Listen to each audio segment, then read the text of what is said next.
नमस्कार, खरी खरी लेकर हाजिर हूं मैं सर्वमित्रा। अहमदाबाद में कल जो विमान हादसा हुआ, कल जब हम ये प्रोग्राम कर रहे थे उसी दौरान ये खबर आई थी। हमने फौरन आप तक ये ब्रेकिंग खबर पहुंचाई थी और तब से लेकर अब तक 24 घंटे से ज्यादा वक्त हो चुका है, लेकिन अभी तक कुछ ये उसका एग्जैक्ट कारण क्या है, उसका असली कारण क्या है कि आखिर क्यों ये विमान हादसा हुआ, कैसे हवाई जहाज उड़ते ही किस तरह से क्रैश हो गया, इसके पीछे आखिर क्या तकनीकी गड़बड़ थी या पायलट्स की गलती थी या कहीं कोई और बड़ी चूक हुई है जिसकी वजह से कम 200 लोगों की जान चली गई, बल्कि 200 से ज्यादा लोगों की जान चली गई, क्योंकि विमान में जितने लोग सवार थे उनमें से केवल एक ही यात्री ऐसे बचे जिनको बाहर निकलने का मौका मिला, अन्यथा सभी बेहद बुरी तरह हताहत हुए और इस हाल में है कि अब उनके जो शवों की शिनाख्त करने के लिए डीएनए परीक्षण किया जा रहा है। और इसमें गनीमत है कि इस समय पूरा प्रशासन जो है बहुत मुस्तैदी के साथ काम कर रहा है। हमारे जितने डॉक्टर्स हैं, स्वयंसेवी हैं, जितने लोग वहां पर मदद के लिए फौरन पहुंचे, उन सब लोगों की जितनी तारीफें की जाए वो कम है, क्योंकि ऐसे आपदा के अवसर पर ही अक्सर पता चलता है कि हमारे भीतर कितनी काबिलियत है, हम कितने धैर्य से, कितनी हिम्मत से इतने मुश्किलों का सामना कर सकते हैं। तो जहां तक संस्थाओं की बात है, डॉक्टर्स की बात है, स्वयंसेवी जो कार्यकर्ता हैं उनकी बात है, ये सारे लोग अपने अपने काम में जुटे हुए हैं। लेकिन एक बड़ा सवाल अभी बना हुआ है कि आखिर ये जो डबल इंजन था ये फेल कैसे हुआ। और यहाँ पर मैं कोई तंज नहीं कस रही हूँ सरकार पर। डबल इंजन बीजेपी ने अपना एक जुमला बना लिया है, वो हर जगह ये कहती है कि हमारी डबल इंजन की सरकार है, लेकिन यहाँ मैं डबल इंजन की बात कर रही हूँ उस विमान के जो उड़ते साथ ही क्रैश हो गया। और ये बताया जा रहा है कि शायद उसके एक इंजन ने और फिर दूसरे इंजन ने भी काम नहीं किया। दोनों इंजन होते हैं हर विमान में ताकि वो पूरा वजन लेकर उड़ सकें, लेकिन जो दोनों इंजन जो है वो काम नहीं किए, किस वजह से आखिर वो फेल हुए, ये एक बड़ा सवाल है। और इसको लेकर अभी तक पड़ताल शुरू हो जानी चाहिए थी, लेकिन इतना बड़ा हादसा हुआ है और अब जाकर ये पता चला है कि उसका जो एक ब्लैक बॉक्स के अंदर एक डिजिटल वीडियो रिकॉर्डर जो होता है, डीवीआर, वो अभी बरामद हुआ है, उसको वो मिला है मलबे से। और अब उसका परीक्षण होगा, तब जाकर पता चलेगा कि ब्लैक बॉक्स में, क्योंकि बहुत जो घटनाएं होती हैं विमान के भीतर, जितनी जो जानकारियां रहती वो ब्लैक बॉक्स में इकट्ठी होती हैं, तो किसी भी विमान दुर्घटना में ब्लैक बॉक्स का मिलना जो है वो सबसे अहम रहता है। उससे महत्वपूर्ण सुराग जो है वो हाथ लगते हैं, पता चलता है कि जब हादसा हुआ उसके ठीक पहले के हालात क्या थे। और यहाँ पे स्क्रीन पर देखिए, मैं चाहती हूँ कि इनकी जो सज्जन है जो लेकर जा रहे हैं, अधिकारी हैं, वो बताएं, उनकी बाइट भी है। हम एक बार पूरी स्क्रीन पर लाते हैं और सुन लेते हैं कि इन्होंने क्या कुछ बताया है। इनके हाथ में जो दिखाई दे रहा है वो डीवीआर है, यानी डिजिटल वीडियो रिकॉर्डर है, जो ब्लैक बॉक्स से बरामद हुआ है। एक बार इनको सुन लेते हैं। सर ये क्या है हाथ में? ये डीवीआर है। डीवीआर अंदर का मैक्स का जी नहीं, वो देखना पड़ेगा कि कौन सा है। मलबे में से निकला है। मलबे में से निकला है। सर और क्या क्या निकला है? सामान है वो क्या है? डीवीआर है। ये डीवीआर है। मलबे में से निकला है? नहीं, वो मलबे में से निकला है। प्लीज प्लीज, ये काम नहीं है। नहीं, ये मेरा काम नहीं है, ये दूसरा काम। जो सर अभी आप लोग फिर से जाएंगे अंदर, नहीं एफएसएल की आएगी। आप लोग ने अंदर क्या क्या किया सर? एनएसजी की टीम ने क्या किया? नहीं, मैं एनएसजी से नहीं हूँ। Police, Gujarat police. नहीं नहीं, आप कहाँ से हो सर? मैं एटीएस से हूँ। एटीएस से? यस। तो यहाँ पर आप ये सुन रहे थे कि अभी इनको जो डीवीआर मिला है इसको लेकर जा रहे हैं। अब इसका परीक्षण होगा, पता चलेगा कि आखिर क्या वजह थी कि ये इतना बड़ा हादसा हुआ। इस बीच एक एयर इंडिया के एक पुराने जो पायलट हैं, फॉर्मर पायलट हैं और इस समय वो बीजेडी के नेता भी हैं, उनका मनमथ रौत्रे, उनका एक बयान आया है। वो उसमें उन्होंने पूरे विस्तार से बताया है कि कैसे इंजन फेल हो सकता है, क्या संभावनाएं हैं, किस लिए ये जो प्लेन है वो उड़ते साथ वो क्रैश कैसे हुआ, क्या इसके पीछे पायलट्स की गलती थी। हालांकि उन्होंने ये कहा है कि मैं इतने जल्दी किसी निष्कर्ष पर नहीं पहुंच सकता, लेकिन अपने अनुभव से, क्योंकि उनके पास लंबा अनुभव रहा है इसी हवाई जहाज को उड़ाने का, वो काफी वक्त तक इसमें काम किए थे, लेकिन अब वो रिटायर हो चुके हैं, पर उनका जो फीडबैक है काफी महत्वपूर्ण है। क्या कुछ कहा है मनमथ रौत्रे ने, एक बार उसको सुन लेते हैं। उसके बाद थ्रस्ट का कुछ ना कुछ प्रॉब्लम है, थ्रस्ट का मतलब इंजन पावर, जैसे हम लोग पावर बोलते हैं, एक्सीलरेटर बोलते हैं हम गाड़ी पे, वैसे हमारा वो जो पावर थ्रस्ट होता है, तो थ्रस्ट जितना चाहिए था, क्योंकि पूरा लोडेड जहाज था ये, 3-4 फैक्टर्स पे लोड का समझ में आता है कि जैसे पूरा जहाज फुल था, पैसेंजर फुल थे, उनके लगेजेस भी फुल होंगे, क्योंकि आप सबको पता है कि गुजराती कितने ज़्यादा मात्रा में यूके में रहते हैं, तो वो लगेज भी उसी हिसाब से लेके भी जाते हैं। तो और पाकिस्तान एयर स्पेस बंद है, तो और एक्स्ट्रा फ्यूल लेके जाना पड़ता है। तो इस कारण जहाज पूरा लोडेड था, मैक्स लोड तक। उसके बाद ये समर वाला गर्मी के मौसम में वहाँ पे टेम्परेचर बहुत ज़्यादा होता है। टेम्परेचर जैसे ही ज़्यादा होगा, डेंसिटी कम होगा। डेंसिटी जैसे ही कम होता है, एयरक्राफ्ट का परफॉर्मेंस कम हो जाता है। तो जितना मात्रा में हम लोग वेट लेके उड़ सकते थे, उससे कम हो जाता है, क्योंकि एफिशिएंसी कम हो जाता है, इंजन पावर का एफिशिएंसी कम हो जाता है। तो ये बहुत थिन मार्जिन है। तो उस कैलकुलेशन में कहीं पायलट लोगों ने गलत कर दिया क्या, बस एक ही दिमाग में मेरा वो चल रहा है। और उसके बाद जो विजुअल्स आ रहे हैं, उसका लैंडिंग गियर अप नहीं गया है, क्योंकि जैसे ही हम लोग हवा में उड़ते हैं, फर्स्ट काम हमारा होता है कि लैंडिंग गियर अप करना। आप लोगों को समझ नहीं आएगा, बट फॉर्मूला बहुत कुछ चीजें होती हैं सिखाने में, पढ़ने में, क्योंकि वो एक बार वो जो लैंडिंग गियर बहुत हैवी होते हैं वो, और वो स्ट्रीमलाइन डिजाइन के नहीं होते, तो वो ऑकवर्ड शेप के हैं, क्योंकि वो पहिए हैं, वो एयरलाइन जो स्ट्रीमलाइन मतलब पूरा एकदम स्ट्रीम हवा में घुसने के लिए जो एकदम स्लीक डिजाइन होना चाहिए, वो लैंडिंग गियर उसमें बैठता नहीं है, इसलिए लैंडिंग गियर को ऊपर ले लेते हैं हम लोग। तो एक बार अंदर चला जाता है तो वो पूरा क्लीन सरफेस हो जाता है, तो उसमें उड़ाने के लिए बहुत आसान होता है, वो उसमें लिफ्ट बहुत ज्यादा मिलता है। तो लैंडिंग गियर अप नहीं गया मतलब कोई मेजर डिफेक्ट है, 100% कोई मेजर टेक्निकल प्रॉब्लम है, लैंडिंग गियर अप ही नहीं गया। तो उनके ये पायलट्स लोगों के सबसे बड़ा अगर कोई प्रॉब्लम हुआ उनको, वो लैंडिंग गियर अप ही नहीं गया।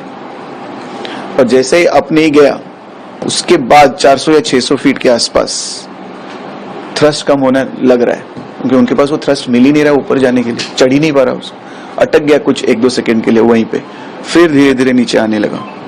तो इसमें इंजन फेल 1 हुआ है या 2 हुआ है, क्योंकि अगर 1 भी होगा तो जहाज थोड़ा हिलना चाहिए था, थोड़ा सा, क्योंकि मॉडर्न एयरक्राफ्ट है, एडवांस्ड है, कंप्यूटर है, ऑटो पायलट्स भी हैं जो हेल्प करते हैं आप लोगों को, बट पायलट का इनपुट चाहिए ही चाहिए, बट उसमें आपको हेल्प मिलता है सिस्टम से। तो जहाज बिल्कुल हिला ही नहीं है, तो मुझे डाउट है, और उसका रडर का भी मूवमेंट नहीं है, तो इंजन फेल होना थोड़ा मुश्किल लग रहा है मुझे। तो जो आशंका हो रहे हैं कि 1 इंजन फेल हुआ है, 2 हुआ है, अगर दोनों हुए हैं तब तो इसमें बोइंग का कोई ना कोई डिजाइन में फॉल्ट है, जो इतने सालों से पता नहीं चल रहा था, या फिर इतने सालों से हमें समझ नहीं पाया।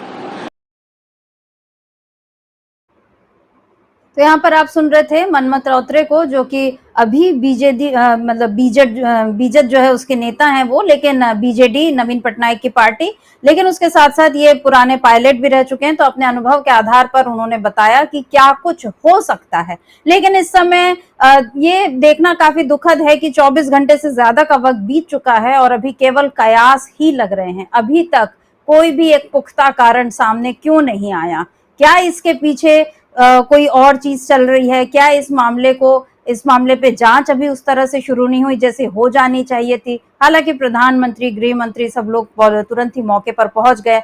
अमित शाह कल पहुंचे थे, प्रधानमंत्री आज पहुंच गए। उन लोगों ने अधिकारियों के साथ, कहा जा रहा है कि समीक्षा बैठक भी की। तो सवाल यह है कि इन समीक्षा बैठकों में आखिर हो क्या रहा है, क्या बातें हो रही हैं और इसकी जानकारी क्यों बाहर नहीं आ रही? क्योंकि ये ऐसा नहीं है कि यह देश की सुरक्षा, यहाँ पर आम लोगों की सुरक्षा, उन लोगों की जिनकी जानें गई हैं, उनके परिजन भी ये जानने के लिए व्याकुल होंगे कि आखिर क्या हुआ। और हजारों लाखों यात्री जो कि सफर करते हैं रोजाना हवाई जहाजों में, उनको भी एक मन में एक आशंका बनी हुई है कि आखिर क्या कारण था कि एक अच्छा खासा विमान जो है वो उड़ते ही इस तरह से क्रैश कर गया। क्या इसके पीछे कोई टेक्निकल फॉल्ट है, कोई तकनीकी खामी है? अगर है तो उसको दूर करने के लिए सरकार क्या कदम उठा रही है? ठीक है कि नरेंद्र मोदी बार बार अपनी संवेदनाएं प्रकट कर रहे हैं, दुख बता रहे हैं, कह रहे हैं कि हम पीड़ितों के साथ खड़े हैं, लेकिन ये खड़े होना होता क्या है आखिर? आप पीड़ितों के साथ खड़े होना ये केवल आपके लिए एक जुमला है, या वाकई आप कुछ ऐसा करके बताएंगे कि जिसमें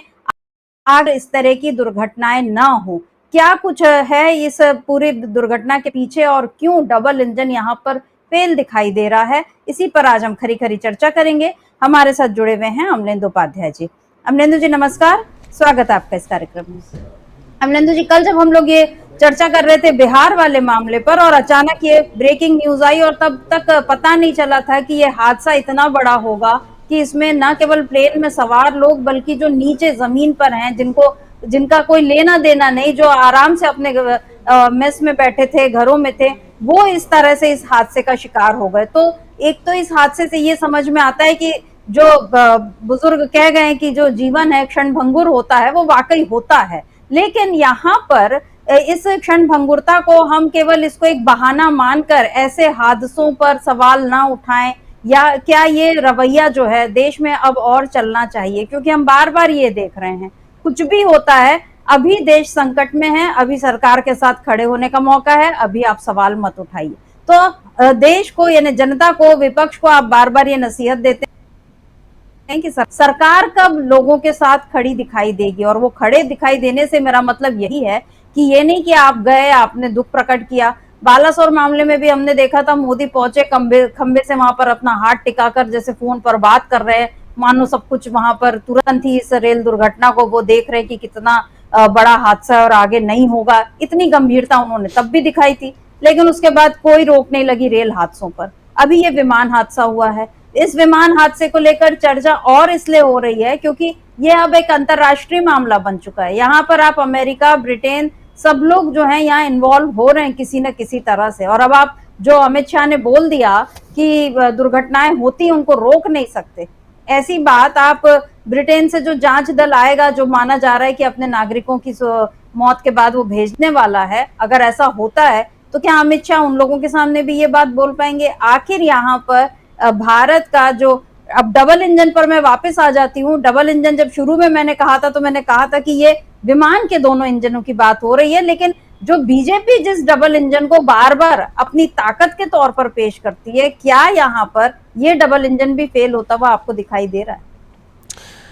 देखिए समिता जी, हालांकि ये बड़ा हादसा है और बहुत दुखदाई है। 241 लोगों की उस विमान में जान गई है। बाकी कुछ मेस में जो छात्र थे उस समय खाना खा रहे थे, उनकी जान गई है। वो तो बेचारे यात्रा भी नहीं कर रहे थे कि उनकी जान चली गई। तो ये गंभीर मामला है और इसमें एक तो लापरवाही समिता जी काफ़ी दिखाई पड़ती है, जो अब तक लग रहा है। ये केवल कोई अचानक से हुआ फेल्योर दिखाई नहीं पड़ता है, क्योंकि जैसे ही विमान उड़ा है और 58 सेकंड में वो नीचे गिर गया। तो ये इतनी बड़ा, ये जैसे कि अभी हम सुना रहे थे, उनको बीजेडी के नेता हैं और पुराने वो पायलट हैं, वो भी कह रहे हैं कि भाई ये दोनों इंजन एक साथ फेल होना संभव नहीं है, और अगर दोनों इंजन फेल हुए हैं तो फिर ये इसका मतलब मैन्युफैक्चरिंग डिफेक्ट है। और समिता जी, अगर ये मैन्युफैक्चरिंग डिफेक्ट होता, दोनों इंजन का फेल होना, ये अगर मैन्युफैक्चरिंग डिफेक्ट होता तो 11 साल से ये जहाज़ उड़ नहीं रहा होता। ये जहाज़ कल या परसों नहीं आया था, 11 साल से ये जहाज़ उड़ रहा था। तो मैन्युफैक्चरिंग डिफेक्ट तो नहीं है, लेकिन मेंटेनेंस का डिफेक्ट निश्चित तौर पे हो सकता है कि उसकी सही तरीके से जांच नहीं हुई हो, उसको उड़ाने से पहले उसकी जो होनी चाहिए वो नहीं हुई हो। लगेज का मामला है, लगेज को उस तरीके से ना किया गया हो कि भाई कितना लगेज जाना है, नहीं जाना है, और वो हुआ हो। दूसरा जो एक बात और आ रही है समिता जी, वो ये आ रही है कि उसमें जो गैसोलीन हवा, मतलब जो भरी जाता है, फ्यूल जो भरा जाता है, वो बहुत ज़्यादा ज्वलनशील होता है। और वो चूँकि जैसे बता भी रहे थे कि भाई चूँकि पाकिस्तान की तरफ से रूट बंद है तो घूम के जाना पड़ता है, तो ईंधन ज़्यादा था, लगभग 100 टन के आसपास उसमें भी ईंधन था, और वो काफ़ी ज़्यादा ज्वलनशील होता है। तो वो, और इस समय तापमान जो है वैसे ही बढ़ा हुआ है, अहमदाबाद में तो गर्मी और भी ज़्यादा होती है। तो क्या ये सारे मेजरमेंट्स जो, देखिए समिता जी, यहाँ पर्यावरण का मसला भी जुड़ता है कि हम सिर्फ तकनीकी चीज़ों को देखते हैं, लेकिन तकनीक के साथ साथ पर्यावरण की चीज़ें उसको कौन देखेगा?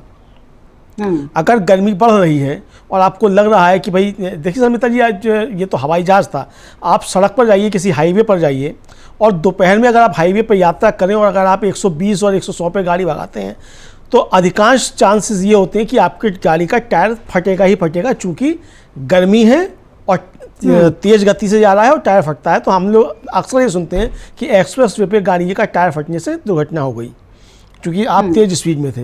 तो इस तरीके की चीज़ें जब एक वाहन के साथ हो सकती हैं, तो वो हवाई जहाज़ के साथ भी इस तरह की चीज़ें हो सकती हैं। तो अब बात यही है कि जब जांच होगी और इसकी कायदे से जांच होगी तब ये चीज़ें आएंगी सामने निकल कर। और ये सवाल जो लगातार उठ रहे हैं कि भाई अगर बोइंग का ये मामला था, अब एक बीच में एक बयान और आ गया है, वो DGCA के पूर्व जॉइंट सेक्रेटरी हैं, उनका एक बयान आ गया, शायद सनत कौल उनका नाम है। उनका कहना है कि उन्होंने एयर इंडिया को जो था वो 1 साल पहले से लिखा था कि बोइंग में जो है दिक्कतें आ रही हैं और आप इसको बदलिए, और नहीं बदला। अब अगर एयर इंडिया को 1 साल पहले से लिखा जा रहा था कि इसमें दिक्कतें आ रही हैं, आप इसको बदलिए, नहीं बदला है, तो निश्चित तौर पर एयर इंडिया की लापरवाही है, तो एयर इंडिया के अधिकारियों को जेल जाना चाहिए। और अगर सर्मित्रा जी एक इंडिया के अधिकारियों की लापरवाही नहीं है, ये एयरपोर्ट के अधिकारियों की लापरवाही है, उसके सुरक्षा जांच नहीं हुई। दो घंटे पहले उड़ के आया था दिल्ली से और उसमें शिकायतें दर्ज हुई, यात्री बता रहे थे कि उसमें दिल्ली से ही था, एसी उसका काम नहीं कर रहा था। अब अगर दिल्ली से उड़कर अहमदाबाद तक आ गया, एसी काम नहीं कर रहा है, तो अहमदाबाद से उसे लंदन तक जाने के लिए क्यों उड़ने दिया गया अगर उसका एसी काम नहीं कर रहा है?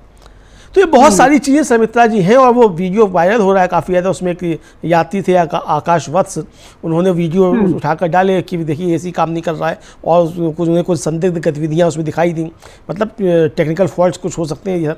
तो ये बहुत कुछ संदेह जो है वो सर्मित्रा जी पैदा हो रहा है। और ये दोनों इंजन जहाज़ के फेल हुए और ना हुए सर्मित्रा जी, लेकिन सरकार के दोनों इंजन निश्चित तौर पर फेल हुए हैं। ये डबल इंजन की सरकारें सर्मित्रा जी जिस तरीके से सब जगह हैं और सब जगह फेल होती हुई नज़र आती हैं जहाँ जहाँ डबल इंजन की सरकारें हैं, तो यहाँ भी ये डबल इंजन की सरकार जो फेल होती नज़र आई है। अब प्रधानमंत्री नरेंद्र मोदी जा रहे हैं, अपना फ़ोटो शूट करा रहे हैं। बालासोर का हादसा हुआ था तब भी गए थे, दीवार पर हाथ रखकर मोबाइल पर बात करते हुए अपना फ़ोटो शूट कराया था। अब मोदी जी को टक्कर देने के लिए उनके मंत्री भी तमाम आ गए हैं। वो जो राम मोहन नायडू हैं जो सिविल एविएशन मिनिस्टर हैं, उन्होंने भी रील बनवा ली है 58 सेकंड की, उसे डाला है उन्होंने अपने ट्विटर पर, तमाम सोशल मीडिया चैनल्स पर। उसके साथ उन्होंने उसमें संगीत भी जोड़ा है। तो अब इतने संकट की घड़ी जो है और लोग जो है वहाँ चीख पुकार मची हुई है, हमारा सिविल एविएशन मिनिस्टर जो है वो 58 सेकंड की या 59 सेकंड की रील बना रहा है, उसमें म्यूज़िक भी लगा रहा है। तो ये संवेदनहीनता सर्मित्रा जी सरकार की ऊपर से लेकर नीचे तक वो समझी जा सकती है। अगर गृह मंत्री ये कह दे कि हादसे तो होते हैं, हादसे नहीं रोके जा सकते, तो सरकार फिर हादसों के लिए बनी है क्या? सरकार की फिर आवश्यकता क्या है?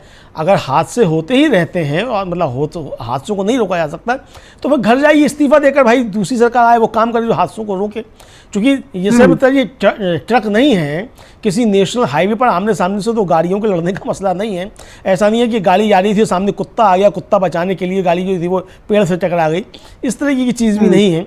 ये हवाई जहाज़ का मामला है और एयरप्लेन के मामले में सर्मित्रा जी काफ़ी ज़्यादा सुरक्षा के मापदंड होते हैं और तैयारियां की जाती हैं। हवाई जहाज़ के लैंड होने के बाद उसकी जांच होती है, उसके उड़ने से पहले जांच होती है, चलने से पहले पायलट उसको सब चीज़ चेक करता है। तो इसमें कहीं ना कहीं कोई ना कोई बड़ी खामी निश्चित तौर पर सर्मित्रा जी है।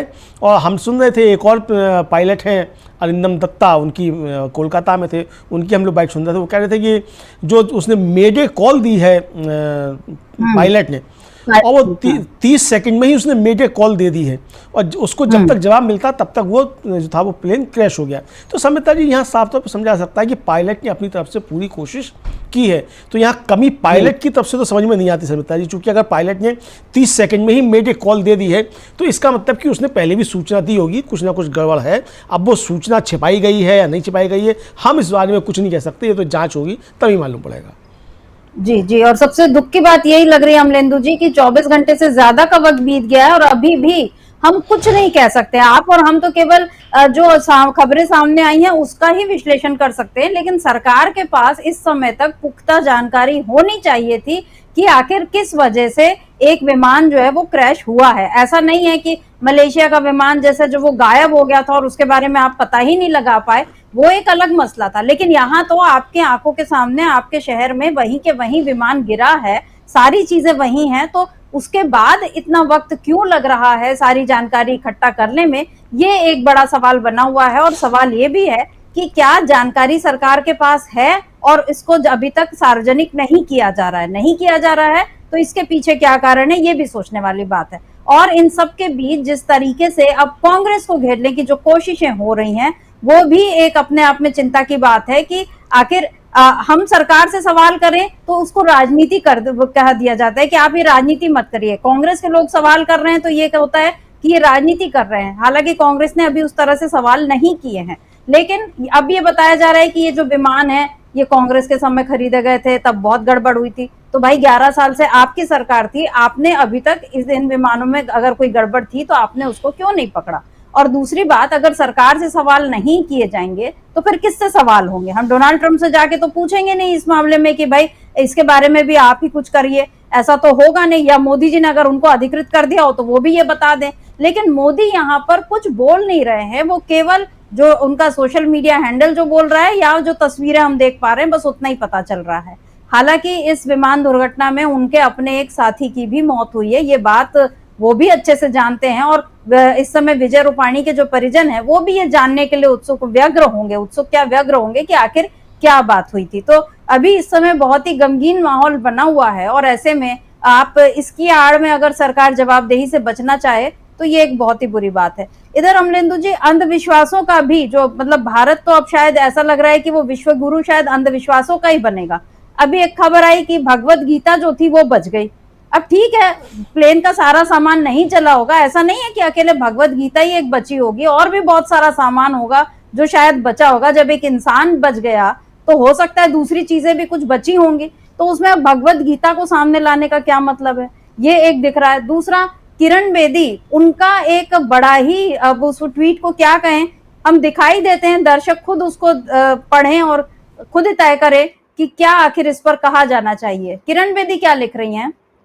It is written in autobiography of a yogi book. Swami Yoganand believed that plane crashes and other accidents are not necessarily due to a predetermined fate or acts of God, but rather a result of the collective karmic vibrations of humanity. He suggested that these events are a manifestation of an imbalance in the world's vibratory field, often caused by selfish thoughts and actions. While individuals might have their own karmic influences, a crash's impact is often a result of broader karmic forces at play. It is Swamiji's views. उसके बाद वो लिखी, ये अब सारे लोग खुद तय करें, everyone's choice to accept or reject.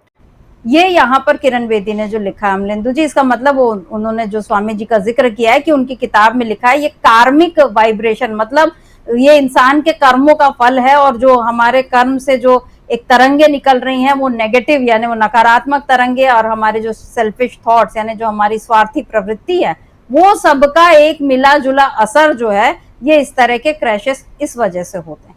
अब और उसके बाद वो कह रही हैं कि अब ये पाठक ही इसको तय करें कि उनको स्वीकारना है इस विचार को कि नकारना है। किरण बेदी का आज का एक और ट्वीट है जिसमें वो कह रही हैं, प्रधानमंत्री मोदी को सलाह दी है कि अभी योग डे पे, जो योग दिवस आएगा 22 जून को, उसमें आप 21 जून को 140 करोड़ सारे लोग मिलकर ओम शांति शांति शांति का पाठ करें। इससे जो है पूरा वर्ल्ड पीस और सब कुछ होगा। अब ये हमारी पूर्व आईपीएस है और वो राज्यपाल रही हैं, ऐसे लोगों की बुद्धि, और ये इस समय पर ऐसे ऐसे जो तर्क ये रखे जा रहे हैं, इनको देखकर क्या लगता है, क्या कहेंगे आप? समिता जी, किरण बेदी फिर से कुछ बनना चाहती हैं, चूँकि मूर्खता की जितनी बातें की जाएं इस सरकार के समय में तो उतने अच्छे जो हैं वो पद मिलते हैं। तो यहाँ आप देखिए कि तमाम लोग जो है जो शीर्ष पदों पर बैठे हैं वो मूर्खताओं की ही बातें करते हैं और उसका उनको लाभ मिलता है। तो ये अब वो मूर्खता की बातें किरण बेदी भी जो कर रही हैं कि स्वामी जी ने, अरे स्वामी जी का अपना मसला है, ठीक है स्वामी जी का। इसी तरीके की बात समिता जी, आपको याद होगा कि वो कोलकाता में जो पुल गिरा था, नरेंद्र मोदी ने कहा कि ये एक्ट ऑफ गॉड नहीं, एक्ट ऑफ फ्रॉड है। और इसी तरीके की बात अब किरण बेदी कर रही हैं। गनीमत है कि समिता जी ये जहाज़ अहमदाबाद में गिरा है, अगर ये जहाज़ हैदराबाद में या बंगलौर में गिरा होता तो नरेंद्र मोदी क्या कह रहे होते आप समझ सकती हैं, कोलकाता के पुल गिरने से एक्ट ऑफ गॉड और एक्ट ऑफ फ्रॉड से। हम लोग ये बात करना नहीं चाहते थे, लेकिन ये किरण बेदी जो है मजबूर कर रही हैं कि इस तरह की बातें अब की जाएँ। अमित शाह मजबूर कर रहे हैं ये कहकर कि ये हादसे तो होते ही रहते, मतलब हादसे नहीं रोके जा सकते। मजबूर कर रहे हैं राम मोहन नायडू म्यूज़िक लगाकर, रील डालकर, और प्रधानमंत्री नरेंद्र मोदी फ़ोटो शूट कराकर ये मजबूर कर रहे हैं कि ये चर्चा भी की जाए। तो ये समिता जी, इनका जो असली चाल चरित्र चेहरा है वो यही सामने आता है बीजेपी के तमाम लोगों का इसी तरीके से। यानी एक जो शोक का समय है उस समय भी आप ओछी बातें करने से बाज नहीं आते हैं। ओछी मानसिकता आपकी वो निकल कर बार बार आ जाती है। तो वो चाहे वो किसी भी तरीके से हो, चाहे वो गृह मंत्री के शब्दों में हो कि भाई हाथ से नहीं रोके जा सकते, अरे भाई हाथ से नहीं रोके जा सकते तो इस्तीफा दे दो फिर। किसने कहा है आपसे गृह मंत्री आप बने रहें? किसने कहा है नरेंद्र मोदी जी के प्रधानमंत्री बने रहें? इस्तीफा दे दो। कह दो हम हाथ से नहीं रोक सकते, रेल के हाथ से होते रहेंगे, हवाई जहाज के हाथ से होते रहेंगे, हम तो नहीं रोक सकते, इस्तीफा दे के घर जाते हैं। जिसको जो रोकना वो आके संभाल ले, तो दूसरा कोई आएगा वो संभाल लेगा। जिसको समझ होगी, वो जानता होगा कि विज्ञान क्या है, ज्ञान क्या है, वो संभाल लेगा। तो आपके पास ना ज्ञान है ना विज्ञान है। स्वामी जी का दिया हुआ आपके पास प्रवचन है, तो उस प्रवचन को रखो भाई अपने घर में। इस देश को जरूरत थोड़ी इस प्रवचनों की। प्रवचनों से देश नहीं चलता, देश चलेगा ज्ञान से, विज्ञान से, संविधान से। तो ये शर्मिष्ठा जी, अब जिस तरीके की अब इस तरह की बातें करने वाली अकेली जो है वो किरण बेदी नहीं होंगी शर्मिष्ठा जी। वो तो किरण बेदी का सामने आ गया तो दिखाई पड़ रहा है, और भी बहुत इसी तरीके के ज्ञानी होंगे जो इस तरह की बातें कर रहे होंगे जी। तो ये इनका असली चाल चरित्र चेहरा है जो समय समय पर निकल कर आता है। और कोई देश के सामने संकट की स्थिति होती है, कोई शोक की स्थिति होती है, ये लोग मानते शर्मिष्ठा जी उस समय भी नहीं है। ये सबसे बड़ा संकट है जी। कहीं भी अपनी जवाबदेही जो है बीजेपी लेना ही नहीं चाहती है, और कोई ना कोई बहाना उसके पास हमेशा तैयार होता है, और कुछ नहीं तो कांग्रेस पर सारा दोष डाल दो।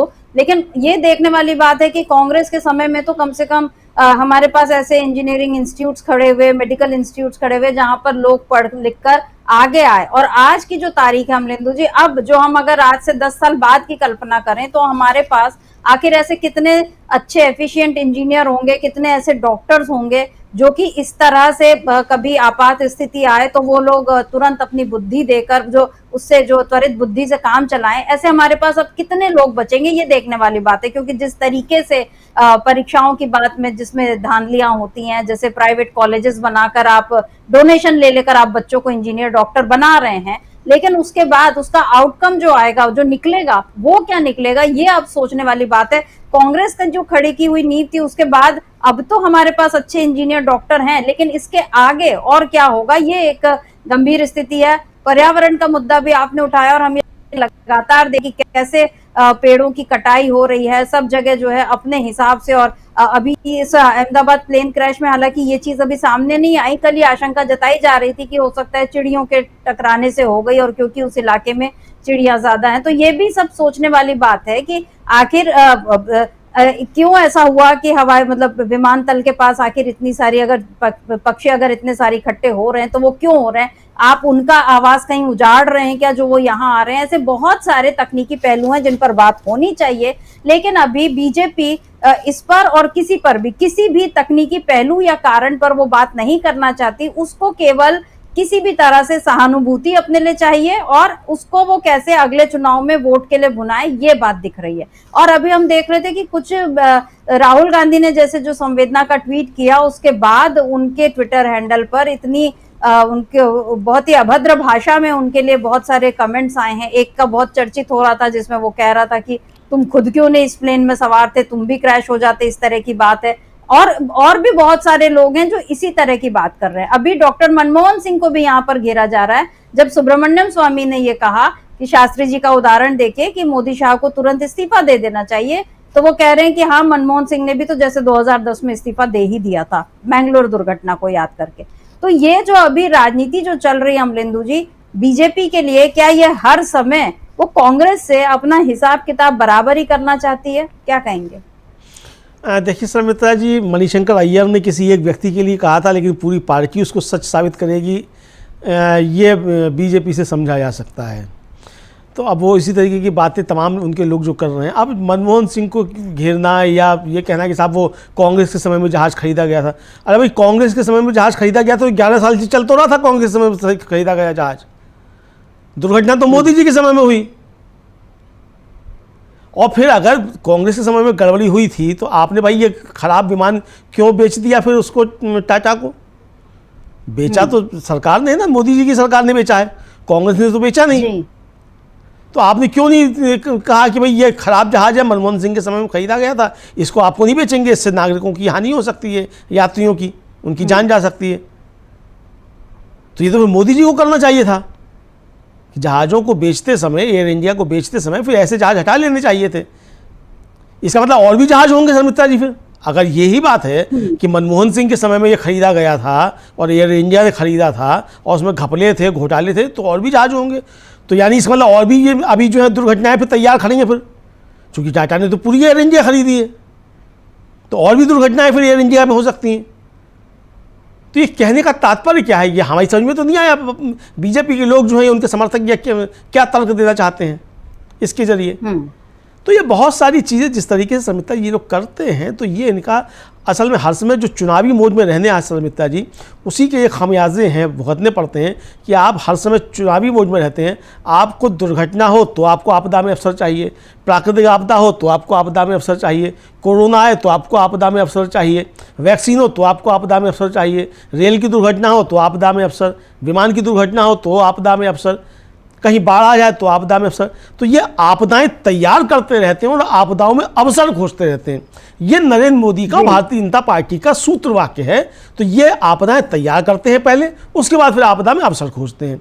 तो अब यही कहा जा सकता है कि ये डबल इंजन जो है उस जहाज के फेल नहीं हुआ, उस तो जांच होगी तब मालूम पड़ेगा फेल हुए कि नहीं हुए, लेकिन सरकार के डबल इंजन निश्चित तौर पर फेल होते हुए दिखाई पड़ रहे हैं जी बिल्कुल। और इस मामले में जो पूर्व बीजेपी के लेकिन अभी टीएमसी के सांसद हैं शत्रुघ्न सिन्हा, उन्होंने भी एक सवाल उठाया और उन्होंने बल्कि राजीव प्रताप रूडी के हवाले से कुछ बातें कही हैं कि उनका क्या कहना है, क्योंकि वो बीजेपी के नेता हैं पर पायलट भी हैं। तो राजीव प्रताप रूडी ने क्या कुछ बताया है शत्रुघ्न सिन्हा को, और खुद शत्रुघ्न सिन्हा का क्या कहना है इस मामले में, एक बार इसको भी सुन लेते हैं। लेकिन आशंकाएं हैं, तरह तरह की बातें हो रही हैं। अब वही मैं चाहूंगा कि इसका जल्द समाधान हो, क्योंकि पूरे विश्व को हिला दिया है ये मामला। सिर्फ पुतिन साहब के और ट्रंप साहब के शोक संदेश का ही नहीं है, यहीं तक सीमित नहीं है, बल्कि तमाम दुनिया के लोग इतने शोक में हैं, इतनी घबराहट में हैं, इतनी चिंता में हैं कि अब इतना बढ़िया टेक्निकली एडवांस्ड ड्रीम लाइनर के साथ ऐसा हो जाए।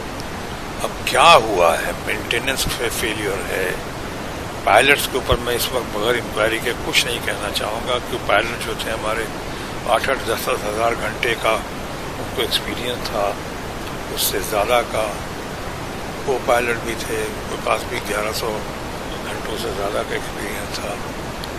और ऐसे भी बड़ा आसान है कहना पायलट्स के ऊपर दोष लगा देना, क्यों भाई, पायलट तो कभी, जो आदमी चला गया वो तो कभी कुछ कह नहीं पाता है, वो उसका जवाब दे नहीं पाता है। तो अभी ऐसा नहीं कह रहा हूँ किसी ने ऐसा लगाया, लेकिन कुछ बातें होती हैं कि किसका है, क्यों। अभी इसके जैसे मैंने कहा मेंटेनेंस फेलियर का मामला है कि इंजन फेलियर का मामला है, उससे ज़्यादा इम्पोर्टेंट है क्यों हुआ, कैसे हुआ, चंद सेकंड्स के अंदर हुआ, चंद मिनट के अंदर हुआ, ये कैसे हुआ, ये सब बहुत सारी बातें हैं। और मैं चाहूँगा उन बातों का जल्द से जल्द समाधान सामने आए। और इस बीच में मैं अपनी प्रार्थना अर्पित करता हूँ शोक संतप्त परिवार के लिए और तमाम हमारे जो समाज के परिवार के लोग हैं, घायल लोग हैं, उनकी स्पीडी रिकवरी की भी कामना करता हूँ। कमलेंद्र जी, यहाँ पर शत्रुघ्न सिन्हा भी यही बात कह रहे हैं और इसके पहले उन्होंने क्योंकि उनका बड़ा पूरा बयान था, वो पूरा हमने नहीं सुनाया, लेकिन उन्होंने कहा कि मेरी राजीव प्रताप रूडी से भी बात हुई और उन्होंने भी ये बताया था इतना एडवांस प्लेन है और इसमें पायलट्स की गलती उनको भी नजर नहीं आती। हालांकि फिर वही बात है कि सारी चीजें जांच के बाद ही तय होंगी। अभी तक ऐसा कुछ सुनने में तो नहीं आया है इस वक्त तक कि कोई जांच आयोग इसके लिए बैठाया गया हो, कोई कि मोदी सरकार ने कुछ ऐसा किया हो। अभी केवल रिव्यू मीटिंग यानी समीक्षा बैठक ही की है।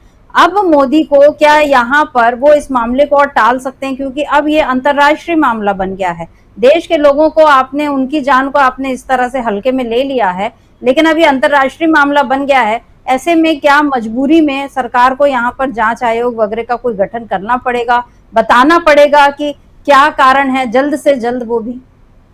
देखिए समझता है, निश्चित तौर पर एक तो कनाडा के जो प्रधानमंत्री हैं उनका वक्तव्य आ चुका है।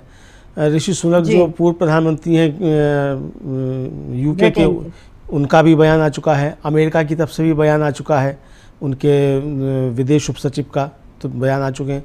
तो इसकी समझता जी जांच तो होगी। और जिस तरीके से बोइंग कंपनी को लेकर सवाल उठ रहे हैं, तो ये भी एक मसला खड़ा हो गया है। और एकदम से जो एविएशन इंडस्ट्री है उसके शेयर धड़ाम हो गए हैं जी, बोइंग के भी शेयर जो धड़ाम हुए।